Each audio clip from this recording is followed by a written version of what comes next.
Welcome back. This is episode 3 of the Dalek Invasion of Earth, and I'm here with the director Richard Martin, the producer Verity Lambert, and the lovely actress Carole Ford.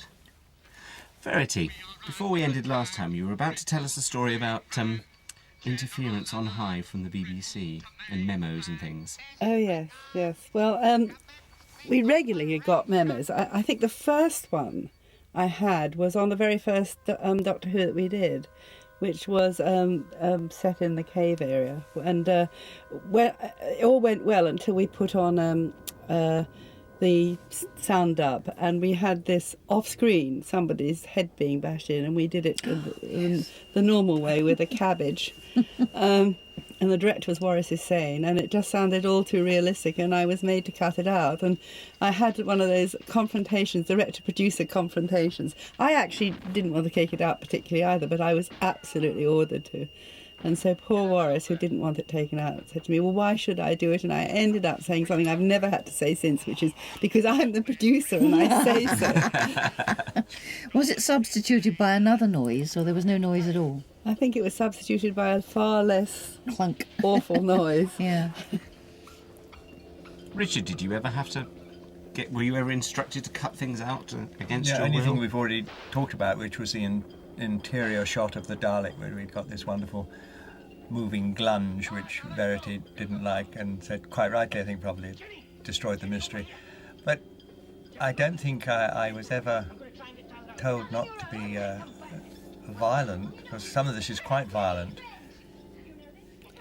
I think what we did try to do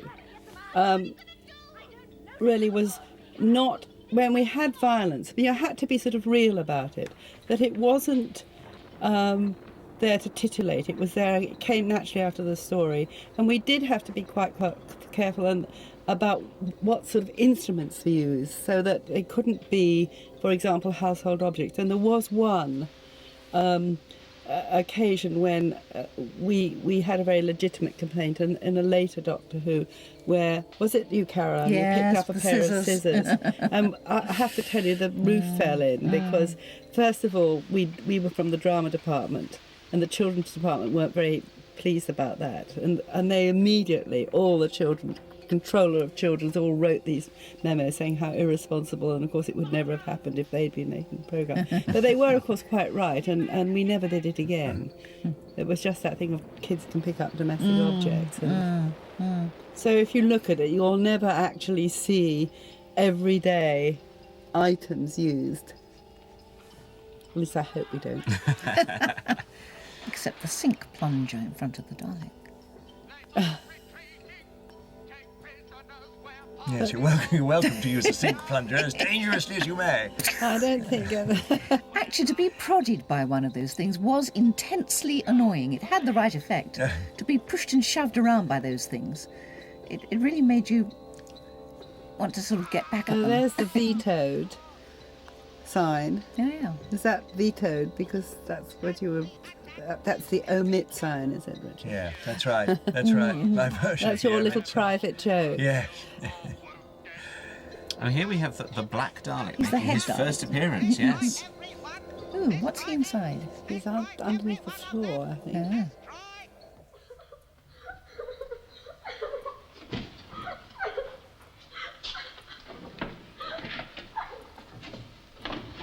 It has a marvellous sort of almost French resistance feel to Yes, all it of this, does. doesn't it? You know just by looking at this set and the way he's sitting there looking, that there's a sudden misery come over Oppressive everything. thing around you, yes. It's the dressing. The dressing makes these television sets, and a good dresser will create them very substantially. Because all that is a run of flats at the back and a table. And it must be very frustrating for Daphne Dare to have all these costumes she got for everyone and then rip Make them them up. filthy. Yes. She was wonderful, Daphne. I she's thought. good, A wasn't very, she? very good designer, costume designer. No, I think breaking down is one of the great. I mean, all arts these of- clothes, yes. I mean, look at all these clothes. They absolutely don't look like new, and they all look Well worn. crummy and well worn and real. It only needs work, Tyler. definitely worked on an awful lot of the early Doctor Who's. Was that something you were very keen on, Verity, to have sort of the same people doing that sort of job, or was that just coincidence as she did so many? I definitely, if somebody did it well, definitely tried to get the same people. I mean, Spencer Chapman and Raymond Cusick did quite a lot of the Doctor Who's. We had the same lighting. John Triers did a lot of the lighting. And, usually the same camera crew. Because you work like a team, and we were working really very fast. So we did one a week. We had 4 days rehearsal, and then a whole day in the studio to camera rehearse, and then we recorded it that night. So if you could get people who'd worked on the show before and who enjoyed it and knew what it was about, it saved time because you didn't have to almost explain had a things all the telepathic time. understanding of what you wanted. Did that I think make that's life true, easier isn't for it, you? Sorry. Oh yes, to have the same camera crew, to know you could rely on a good designer, and to have your friends about you when you're under these sort of pressures. And we were an astonishing pressure. I felt, at any rate. I'm not a very good studio director. I haven't got an electronic brain, but you gear yourself up to that electronic speed. But it does take a lot out of you. And if you've got your friends around you, and if you've got a wonderful PA, and there were some marvellous PAs. And Clive Doig, of course, did a lot of the mixing. Yes, he was brilliant because I'd give in front of him a camera script with perhaps 20 cuts on one page to try and make it look exciting. And I'd try and call them, and you couldn't. You couldn't call cut 3, cut 2, cut 1, cut that. And Clive gently squeezed my arm and said, "Richard, I can read. Let me do this page." And he was brilliant. He was a very, very good vision maker, Clive. Later became a director, didn't he? I think he's he produces as well now. Has his own company, I think.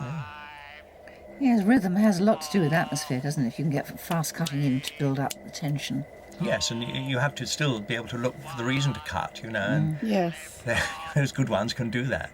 Oh, Here the comes wobbly the pie pencils. crust. This was Doesn't look very desperation, this little bit. You see, this was just under this 2'3", I think it was, platform that formed the centre of the...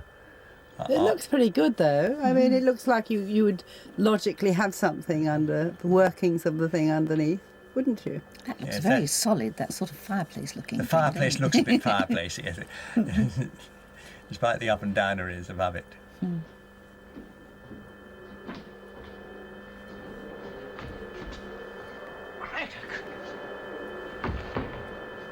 Oh, we're going to have a bit of violence here. I think so. Very gentle, right? Oh, well done. Very good. Brilliant. Nothing like the left-handed knee trip. They were curiously, well, I suppose they were robots, and then they weren't used to people trying to trip them up. I think we should have been more Frankenstein about them. I think a sort of tube going up their nostril would have been great.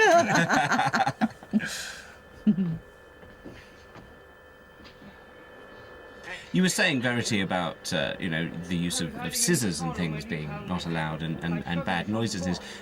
Were you also aware of physical violence? Was that something that back in the 60s they were very hot on, or could you get away with that? Well, I mean, there were... I always think with violence, implied violence is quite often worse than what you actually see, particularly when you're actually doing things like we were doing, where you can't have a fight arranged and you stop each time, so it does always look a bit cack-handed, to say the least. So I don't think we had a huge amount of overt violence in Doctor Who, but there were violent situations, and we didn't avoid, where that was necessary, we really didn't avoid them. There is quite a lot of violence in this one. People shooting each other, and yes, and right at the beginning when they turn over the guy and there's a knife in his back. Yes, I mean it's there, but you don't necessarily see it going in. Isn't No, it? and you don't see all the blood trickling out and the body shaking and twitching like you do now. I mean, it was sort of bang, you're dead. It was like well kids before playing bang, Aliens you're too. dead. Yeah, that's right. Yeah, there's a sort of naivety about it. The whole thing, whether it's its charm or its annoyance, and both annoys and charms me at the same time. But I'm looking at it, I think, with wrong eyes. You're looking and you're thinking, if I'd have done that better.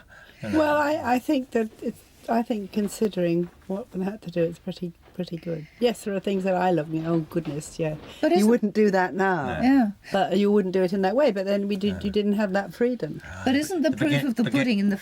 Huh? So it's the beginning of the love interest. Silence, please. Well, you see, now, I think this is very interesting because this is kind of really well handled. We'll give them a few minutes to get well clear, and then we'll move on. Where to? I don't know. But what we must do is we must try and find some other survivors. David, you think... Stop! Stop! Stop! Why? Stop! Why? You killed my Stop! My brother! Stop! Now get away from me! Stop! Stop! Stop! As you say, implied violence. Yes. Perfect example, very good really. Silence. Of implied violence, which was quite frightening actually, because you knew something horrible was happening, but you. Sometimes I think it's good not to see things. Yes, yes. Now, what I was going to say is the proof of the pudding with these old things is that young children, with all the technological things that they have to amuse them and all the violence that they see nowadays, they enjoy watching these. I mean, I see young children go to conventions and things, and I have young fans coming up, and I think, oh, they must have come with their parents who've been watching it. And I have long chats with them about it, and they really do enjoy watching these old ones. What do you think it is then that these 60s black and white Doctor, as you say, and the kids have got so much more sophisticated stuff to do these days? What is it, do you think, that does capture their imagination Well, I still? ask them, and they say the stories. We like the stories. And that's what it's all about, isn't it? I think they like the stories. I think they probably like, without expressing it, they like the characters. They believe in the characters, and they therefore like they want to follow them through those Yeah. stories. And they like the fact that it's in black and white. It does make It's it. more atmospheric.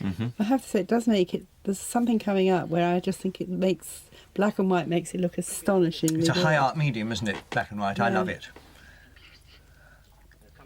It's funny how, during the 70s everyone was moving away from black and white and very excited to work in colour, and then back in the 80s they suddenly started making films, I think, back in black and white, for, as you say, for Yes, that reason. once we got over the first hype, we realised that it was very difficult to use the same sort of focus concentrations because colour and colorimetry tends to distract the eye, whereas here, if you've lit the centre well. Is this where we background dropped eyes. the Doctor? Yeah. Oh, that was nasty, wasn't it? He really hurt himself. Is he all right? Okay. Not badly hurt, is he? The Dalek struck him. That's why he was out of one episode. Yeah. He hardly appeared in it. That's right. What about the others? 4 or 5 got away. 4 or 5 got away. But it was The when rest Paul dead or Richard prisoners. ran down the ramp that Yeah. that Well, what do you actually want to do happened. then? Do you want to stay here with us? Well, a large group won't stand a chance, sir. I thought I'd try on my own. I'll make for the Cornish coast. It's deserted down there. Not much for the Daleks. It's a good idea. We must stay in London. Well, I must be on my way. Look, Baker, here. Take this hip flask. It's full. No, it's right. Look, go on, man. Take it. There's tons of food in London. Something You'll need only bad to is get where going you're to happen. going. Good luck to you all. I hope you find your friends. Be careful. Thank you. Goodbye, my friend. Goodbye. See you, Baker. Oh, there he goes. There's the nasty thing.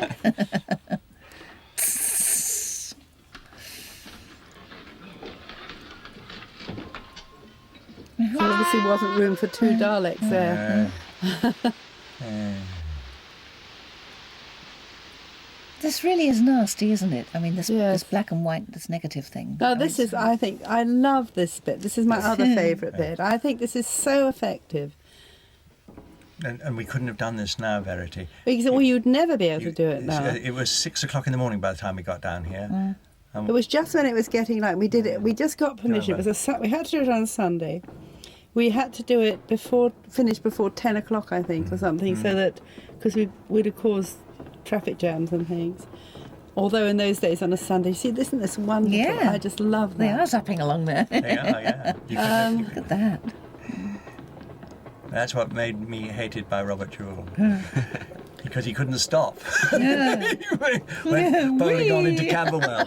But I remember driving. I went with the Daleks on the lorry, and I remember driving through London, and there would be like early morning workers. I mean, on a Sunday in those days, nothing happened. I mean, everything was closed, but there would be people sort of up, either people who had night jobs, and people would just see this lorry go by with all these Daleks on it. And to be quite honest, I think some of them thought, what what's going on?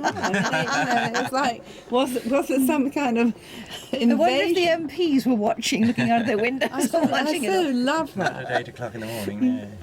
How did you do that shot of the Dalek's eye view there? Is that quite a simple thing? Oh yes, yeah. Look at this. Yes. But this empty, Doesn't it you look see. wonderful? And this was about 6 o'clock, wasn't it? Because we worked backwards from Trafalgar Square, Yes. and with Trafalgar Square we were nearly there was it was empty except for a group of hippies in the corner who kept waving at us.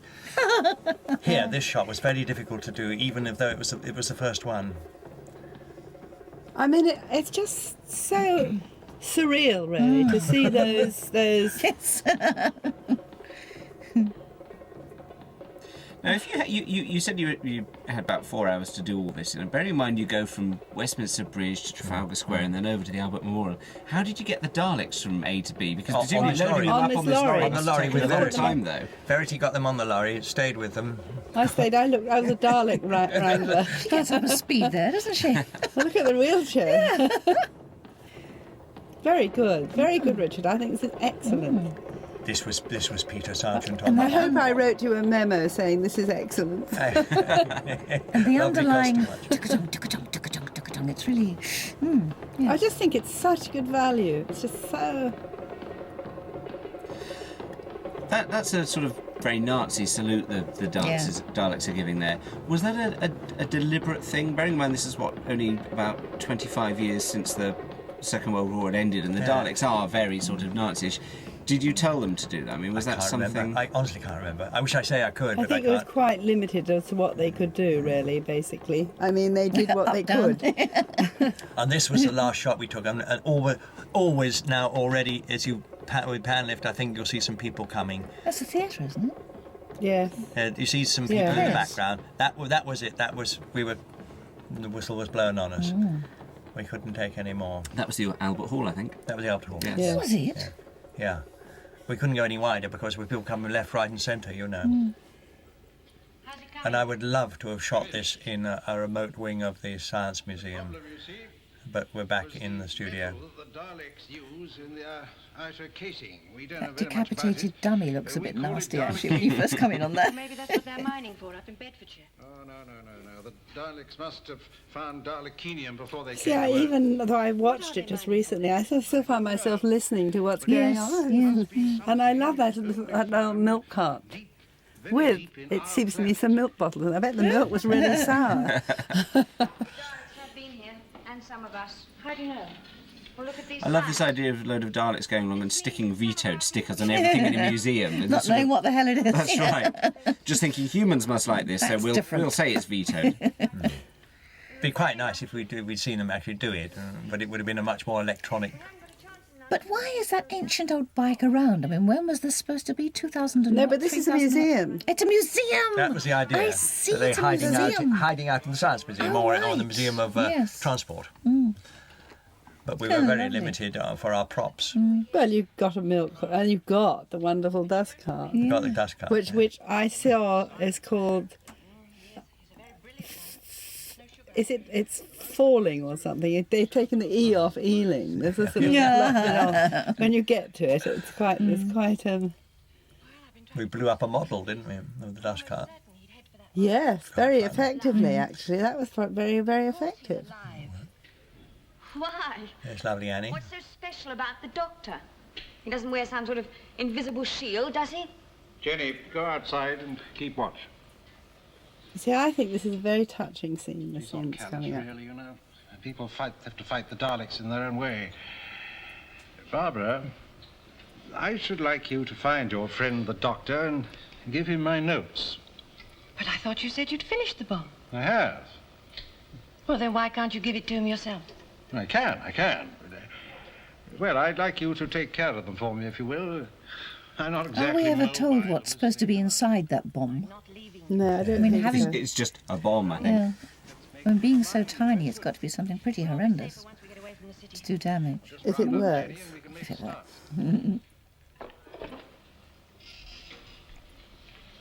And are we ever told how he hurt his legs? No. But I'm sure it's fighting the Daleks. Of course.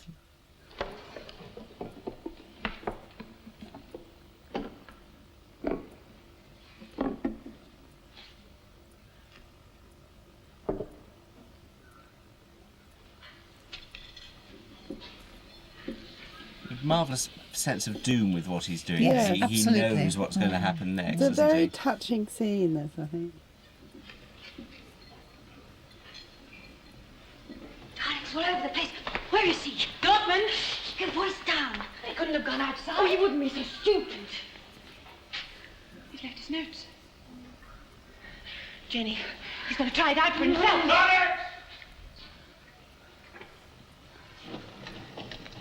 Where was this bit done? Now we're Richard? back opposite here. Right. It's the old White City exhibition halls, which were turned into factories and then abandoned. That would be a fairly effective barrier to the Daleks, all that rubble, wouldn't it? They couldn't actually get over that. No, they couldn't. Did it?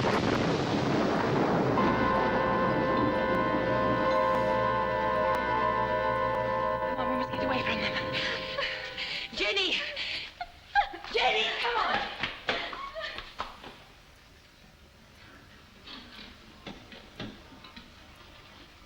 Who are you? I love that. Out, Carole. God. Another little joke of mine, I have to say.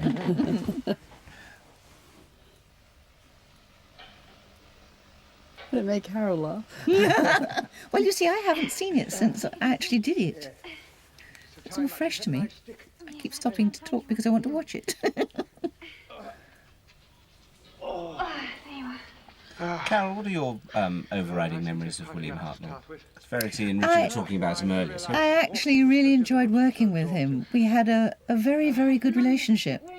The only thing is that, I mean, I think that he rather, the edges of reality and the part were blurred with him.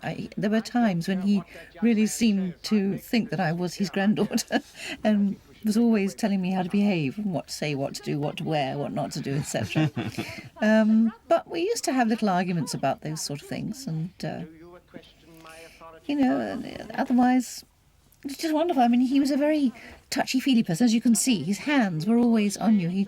He always has his hands touching my shoulder or my hair or whatever, And I'm a very tactile person too, so it's lovely to work with another tactile actor, because not all actors are tactile.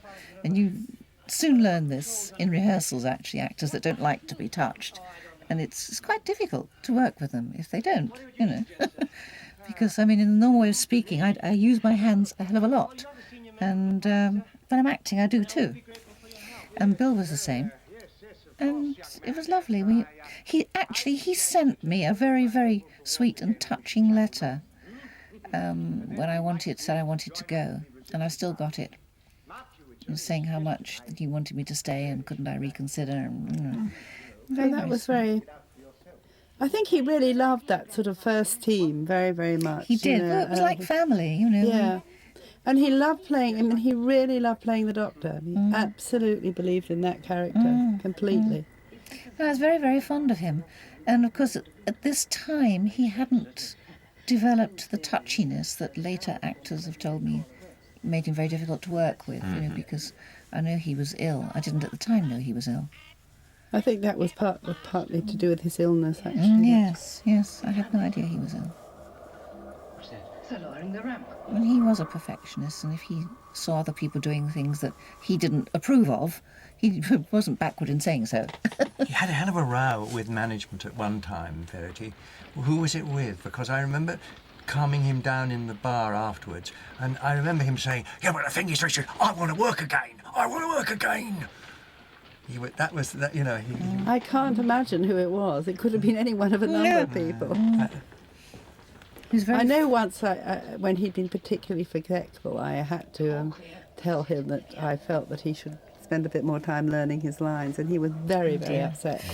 But then he stormed out, but then the next day he sent me this huge bunch of flowers. Yeah, that's the sort of thing he did. I mean, I used to love to... We used to go up to the bar at TV Centre afterwards, And I used to order a champagne cocktail because I loved and still do love champagne. And again, blurring the edges of reality, he thought that at my age I shouldn't be drinking. And never mind the fact that I was married with a small child at the time. And he used to quite vociferously say, you know, to my embarrassment in front of everybody, "Put that down, go and get yourself an orange juice, how dare you drink," you know. And I took it for a while, and then I just exploded at him and told him, "Mind your own business." And the next day or a couple of days later, he bought me a Jeroboam of champagne to say sorry. Well, maybe Susan's right. Perhaps we should wait just 5 minutes more.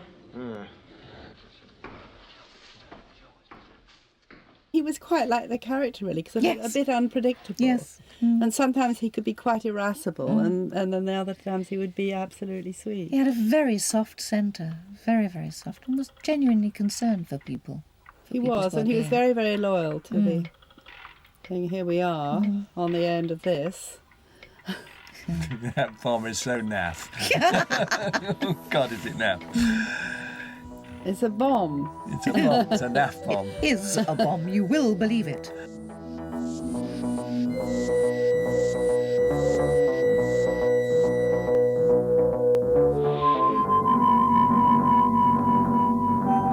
I worked with Julian Chagrin. Oh, did you? Yeah.